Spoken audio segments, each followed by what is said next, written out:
So with all of that in mind, let's start talking about the very basic use of templates. So I'm going to go ahead and get rid of this part I added in. And when we want to add a template to a job, we want to find this Add Templates tool right here on the projects page. So remember, all of the estimating takes place in this projects page.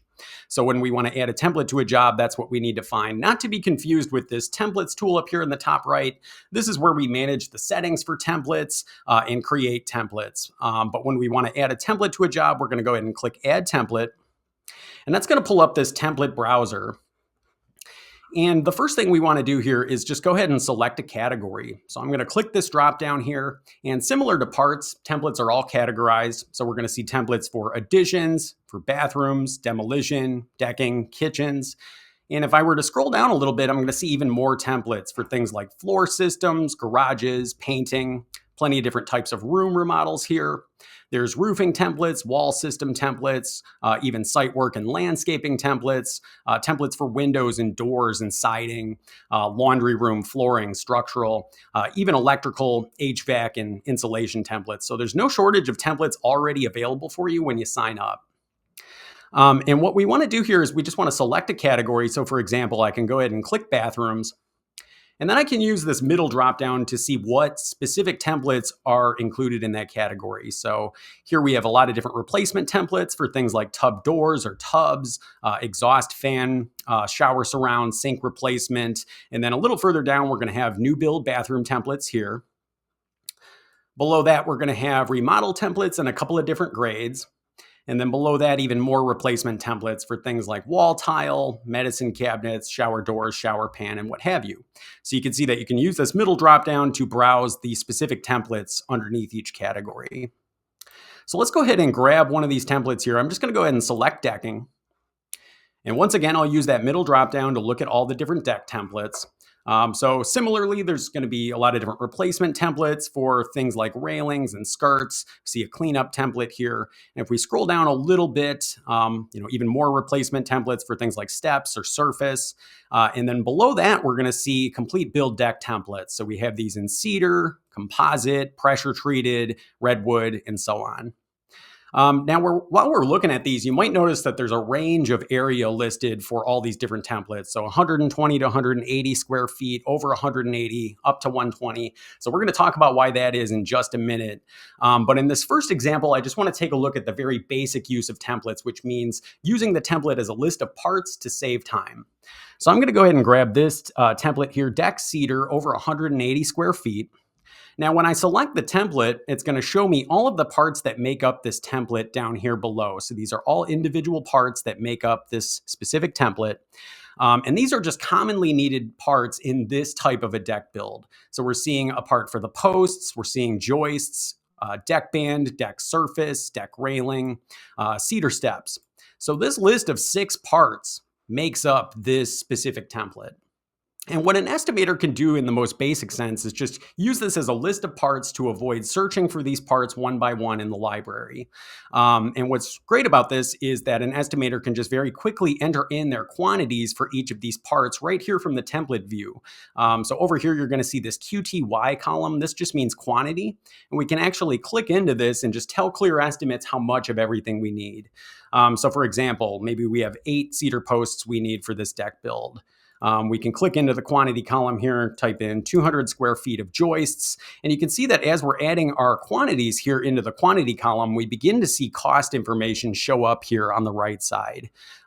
So in other words, we're going to use the quantity to price out each of these parts for that specific quantity. So the estimator can kind of go through here and plug in their numbers. So we'll just say 40 linear feet of deck band. We'll say 200 square feet of deck surface. Maybe it's 37 linear feet of railing. And you want to think about this as a starting point. It's designed to get you 80 or 90% of the way through with a particular estimate. And then we can add in any additional items and customize it as needed. So for example, if something wasn't needed in this template, so here we have a part for the railings, maybe for some reason you're building a deck without railings, you can just uncheck any parts that aren't going to be relevant to your estimate.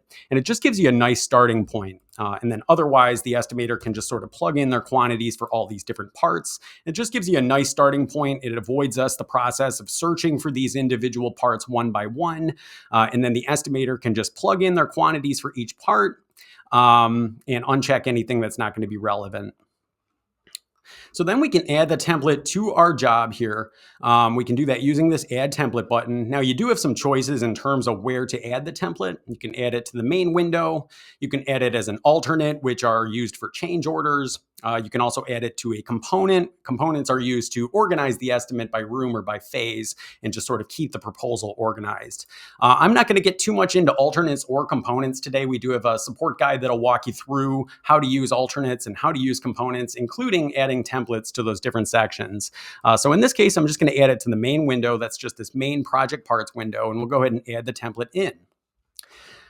So when we do that, it's going to copy and paste all of those different parts from the template into our project here. And from here, we can do any other adjustments that we need. And again, you just want to think about the template as a starting point. It's designed to get you 80%, 90% of the way through with it. So if something isn't included in the template, so for example, if this is a deck estimate, I'm not seeing any parts for digging footings. What I can do is I can just click into my search bar and search for any parts that I need. So if I want to type in dig footer, it's going to show me all these different options for digging a footing. We can go ahead and click one of these parts, tell Clear Estimates how much of it we need, and then add it to the estimate along with the remainder of these items here.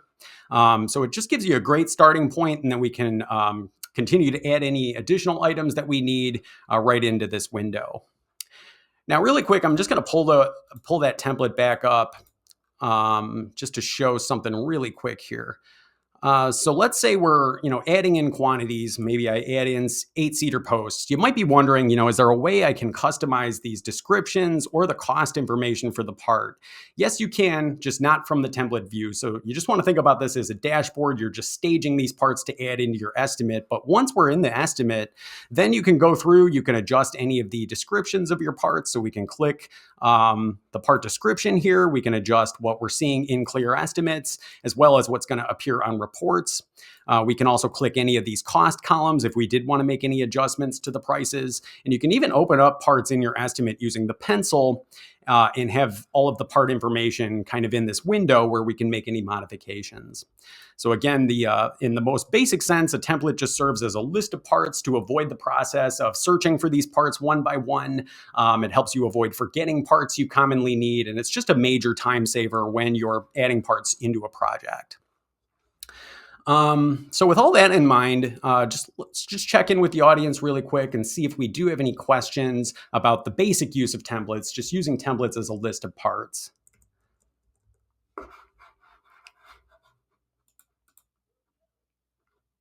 All right. So let's go ahead and move on here. So I'm going to go ahead and select all these parts here, and I'm just going to start over fresh. We'll go ahead and delete them. And now I want to talk about the advanced use of templates. So I'm going to go ahead and click Add Template one more time. And then I'm going to go ahead and select a category, and we'll just go ahead and grab bathrooms. Then I'm going to use my middle drop down to select a specific bathroom template. I'm just going to scroll down here. We'll just go ahead and grab bathroom remodel average grade. And what's nice about all of the templates that Clear Estimates provides to you is that they are all advanced templates, which means that each part in these templates has formulas attached to them that tie back to this template quantity right up here in the top right. So that's really what defines an advanced template. All of the parts have these different quantity formulas, which allow you to enter in the total area of a space. And the formulas tell Clear Estimates how much of each part to add per square foot of template, per linear foot, and so on. So this means we can tell Clear Estimates, I have a 60 square foot bathroom, and then I can click calculate quantities, and it's going to use that number to figure out a rough number of fixtures, square footage of flooring, amount of drywall, electrical outlets, and so on based on 60 square feet here. So this is a major time saver when you're plugging in quantities. It's going to suggest all these different quantities for you based on 60 square feet. And you can actually plug in different square footages. So if I wanted to type in 100 square feet and calculate, it's going to suggest quantities for all of these parts based on whatever number I'm adding in here. Now, you still want to think about this as a starting point. So the estimator still wants to go through here, check all these quantities. If there's any deviation from what you're seeing in your plans, you can still click into these quantity column and make adjustments. So for example, let's say for some reason I measured and it's actually only 82 square feet of tile floor to be removed. We can still click into that quantity column, adjust those numbers, and go through the template and remove anything that's not going to be relevant. So for example, maybe I'm not doing any electrical work in this bathroom. I can uncheck those parts. So it just gives me a great starting point. Now, obviously, with different sizes of rooms, there's going to be different quantities of different parts, and those quantities can change a lot depending on the size of the room. Now, all of these different templates are dialed in for average size bathrooms, average size kitchens, and you can plug in a range of square footages here and have it calculate based on that. But in certain cases, that range of measurements is going to be defined for you. So earlier, we were looking at these deck templates, 120 to 180, over 180, up to 120. And the reason is because the parts in these templates have formulas that are dialed in for these specific areas. So in certain cases, it'll actually tell you what that range of area is, because obviously with different sizes of decks or different sizes of rooms, there's going to be different amounts of things like waste factor and different quantities of individual items you might need. But for any of these templates, we could just plug in a square footage, calculate, come up with a number for each of these parts based on that. And then the estimator can kind of go through the quantity column, make any adjustments, uncheck any parts that they're not going to need, and then add the template into a project.